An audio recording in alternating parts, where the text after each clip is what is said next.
కాంగోలో Ebola virus వ్యాప్తితో ప్రపంచ ఆరోగ్య సంస్థ అప్రమత్తమైంది. అయితే డెమోక్రటిక్ రిపబ్లిక్ ఆఫ్ కాంగో, ఉగాండాలో ఇబోలా యొక్క అరుదైన గుండి బూబ్యో రకం వ్యాపిస్తుంది. దీంతో పదుల సంఖ్యలో ప్రాణాలు కోల్పోయారు. దీంతో అప్రమత్తమైన ప్రపంచ ఆరోగ్య సంస్థ అంతర్జాతీయ ఆరోగ్య అత్యవసర పరిస్థితి ప్రకటించింది. ఈ మేరకు జెనీవాలో ఉన్న WHO కార్యాలయం ఆదివారం ఒక ప్రకటన విడుదల చేసింది. అయితే కాంగోలోని ఈస్టర్న్ ఇటూరి ప్రావిన్సీలో ఇటీవలే కాలంలో ఇబోలా కేసులు, మరణాల సంఖ్య పెరుగుతూ ఉండటం ఆందోళన కలిగిస్తుంది. ఈ నేపథ్యంలోనే స్క్రీనింగ్ టెస్టులు అలాగే కాంటాక్ట్ ట్రేసింగ్ చేపడుతున్నారు. అటు ఇబోలా వైరస్ వ్యాప్తి కారణంగా 87 మంది చనిపోయినట్లు ఆఫ్రికా CDC శనివారం కూడా ప్రకటించింది. అలాగే ఈ వైరస్ చాలా వేగంగా విస్తరిస్తున్నట్లు హెచ్చరించింది.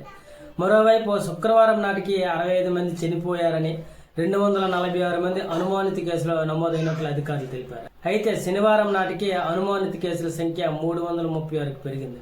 ఇందులో 13 మందికి ఎబోలా వైరస్ సోకినట్లు నిర్ధారించారు.